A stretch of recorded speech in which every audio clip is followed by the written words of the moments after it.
Did you hear the news? Another new type is getting assigned to the Far East. Wait, seriously? Wow, there's been a whole lot of them lately, huh? Yeah, but they're still rare. The director himself brought her over from Russia. Look, there she is. Speak of the devil, right? Good day, squad. I'd like to introduce someone. Another new type God Eater will be joining your team as of today. A pleasure to meet you. My name is Alyssa Ilinachina Amiela. I've been transferred here from the Russia branch. I will do my best to continue to serve with distinction. I hope we work well together. Yes, we always have room for another hottie. Is he serious? The fact that you have survived long enough to become a God Eater is astounding. She doesn't have the battlefield experience you do, but her scores in the simulation are beyond anything recorded. Better hone your skills. Yes, ma'am. Of course. Sorry.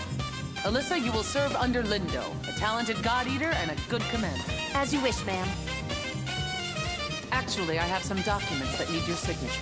Why don't you come with me? The rest of you, make Alyssa feel at home. Dismissed. Hey, wow. Russia, huh? I hear it's really cold there. Like all the time. Snow's weird, right? But I guess global warming is weird too. She seems promising. Any special reason we're the only branch and squad to get a bunch of new types? Or am I just lucky? Maybe that's all there is to it. HQ's new policy is to step up new type discovery and recruitment. They could turn the tide. There is something unique about this girl, though. She might be a match, but she's a little unbalanced, mentally. Part of the deal was that she adhered to a strict mental health care regimen while she's here. Still, I need you to keep an eye on her. Anything for you, big sis. Lindo, if you ever call me that again, they will be the last words to leave your lips.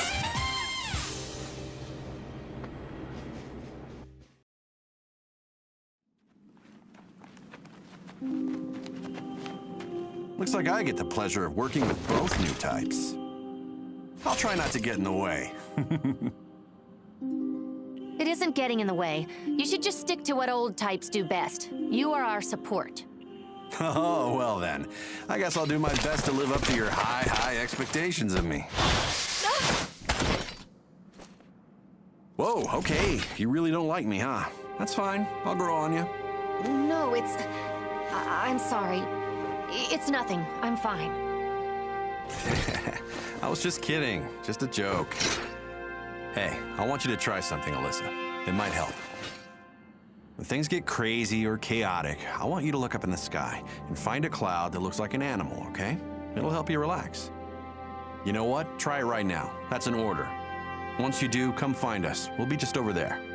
But why would I do that? It's pointless. Just look for a cloud, okay? Trust me. We're gonna go on ahead a little bit.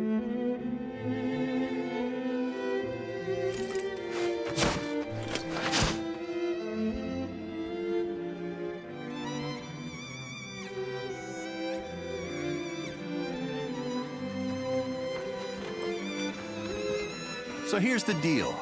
That kid's got some unique baggage. Still, it's hard to find someone who doesn't have tragedy in their history. Sign of the times.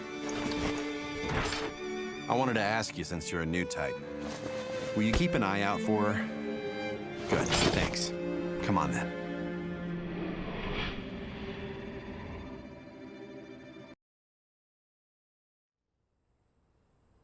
Picking up from last time, we were discussing oracle cells, yes? They make up origami and eat anything. And I mean anything. They eat life forms, flora and fauna, as well as synthetic creations, resins, plastics, for instance. It has even been reported that they can consume toxic waste, which will actively destroy any other life form. They never tire. Buildings, the Earth itself. See, this is the end result. The environment as we know it, the leftovers, is diminishing at an unsustainable rapid pace. People once gathered here to view cherry blossoms in the spring, to watch leaves array in gold and red when autumn came. Now only memories, preserved in pictures and first-hand accounts. And the origami, they begin to take on qualities of the things they consume, gaining new abilities. Recently, we have even discovered a few origami that have been photosynthesizing. It's a wonder. the composition of our air remains as it always was, 79% nitrogen, 21 oxygen. Despite the decimation of our trees and plants over the last 20-odd years, nearly 70% now gone, we have maintained the air. It's ironic. We hunt the origami and they hunt us, yet it is due to their photosynthesis that we can still breathe. No, Mom. Earmuffs don't go on the cookie. Really? Does he not understand how important this is? He is merely Coda. Tell me, have either of you heard the term Nova's devouring apocalypse? Yes, it will theoretically come into being through origami fighting each other. Humanity's extinction is triggered by a nova, an origami grown so massive and so powerful that it literally devours the world.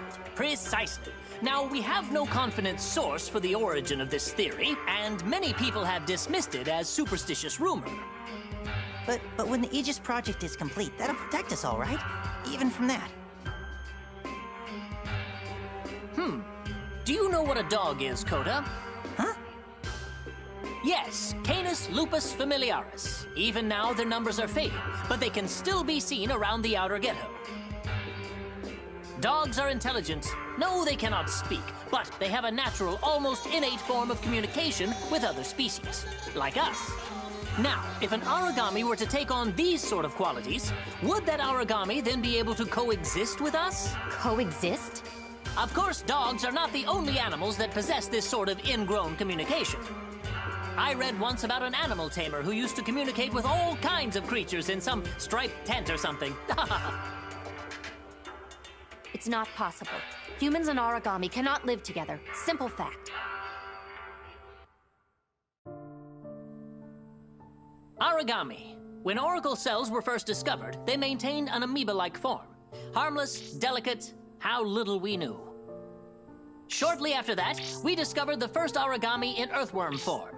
Within 6 months, the first large-scale creatures appeared. And before even a year had passed, an entire continent had fallen prey to their rapid domination. It was unprecedented. Even with their unique talents, taking the form of that which they consume, we never anticipated this. Now, in the strictest sense, origami do not evolve. That is beyond their current capacity. The absolute fact of the matter is, the auricle cells themselves have not changed even 1 iota from their original gene sequence. Hold on, that's just impossible. The cells change form, don't they?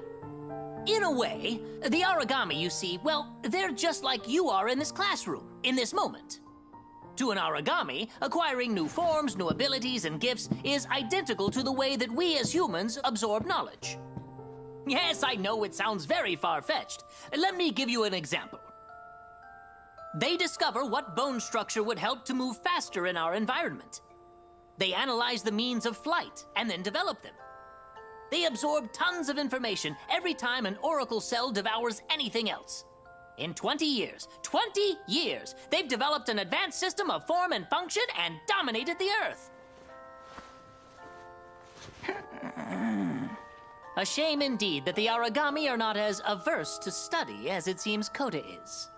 They are dedicated and diligent students. Truly, it boggles the mind how advanced they've become.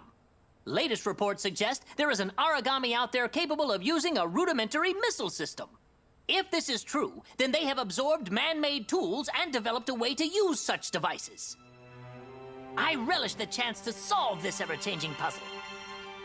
How those cells must work to incorporate such complex features into the paradigm.